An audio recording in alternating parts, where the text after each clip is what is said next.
భారత మాజీ ప్రధానమంత్రి డాక్టర్ మన్మోహన్ సింగ్ గారి మృతి పట్ల సంతాప ప్రతిపాదన గౌరవ ముఖ్యమంత్రి గారు.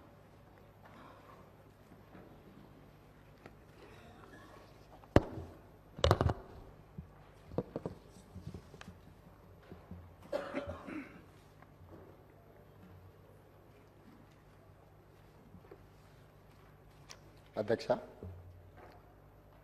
భారత మాజీ ప్రధానమంత్రి డాక్టర్ మన్మోహన్ సింగ్ గారి మృతి పట్ల ఈ సభ తన తీవ్ర సంతాపాన్ని వ్యక్తం చేస్తుంది. శోకార్తులైన వారి కుటుంబ సభ్యులకు ప్రగాఢ సానుభూతి తెలియజేస్తుంది. అంతర్జాతీయ ప్రఖ్యాతి పొందిన ఆర్థికవేత్త డాక్టర్ మన్మోహన్ సింగ్ గారు భారతదేశానికి తన విశిష్టమైన సేవలను అందించారు.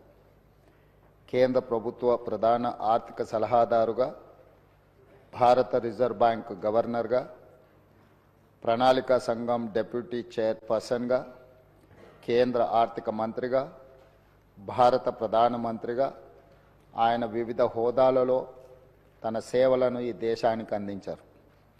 డాక్టర్ మన్మోహన్ సింగ్ గారు మన దేశంలో ఆర్థిక సంస్కరణలను రూపశిల్పి. 1991 మరియు 96 మధ్య కేంద్ర ఆర్థిక మంత్రిగా ఉన్నప్పుడు భారత ఆర్థిక వ్యవస్థను సరళీకరించి ఆర్థిక స్థితిగతుల దిశను మార్చే నిర్మాణాత్మక సంస్కరణలను అమలు చేయడంలో కీలక పాత్ర పోషించారు. ప్రపంచీకరణ, సరళీకరణ, ప్రైవేటీకరణ విధానాలతో అంతర్జాతీయ స్థాయిలో భారత ఆర్థిక వ్యవస్థను సుస్థిరంగా నిలబడేలా చేయగలిగారు.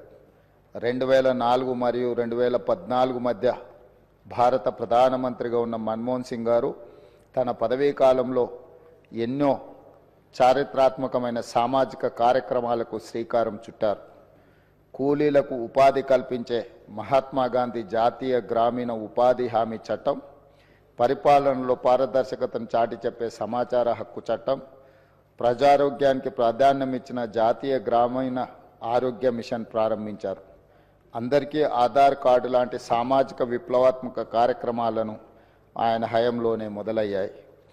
4 కోట్ల తెలంగాణ రాష్ట్ర ప్రజలు డాక్టర్ మన్మోహన్ సింగ్ గారికి ఎంతో రుణపడి ఉన్నారు. ఆయన ప్రధానమంత్రిగా ఉన్నప్పుడే తెలంగాణ రాష్ట్ర ఏర్పాటుకు మార్గం సుగమమైంది. 2014లో ఆంధ్రప్రదేశ్ రాష్ట్ర పునర్వ్యవస్థీకరణ చట్టాన్ని పార్లమెంట్ ఆమోదించింది. ఎన్నో ఏండ్ల పోరాటం ఫలించి తెలంగాణ రాష్ట్రం ఏర్పడింది. మన్మోహన్ సింగ్ గారు మన దేశానికి, ముఖ్యంగా తెలంగాణకు చేసిన సేవలకు ఈ సభ అపారమైన కృతజ్ఞతలను తెలియజేస్తుంది.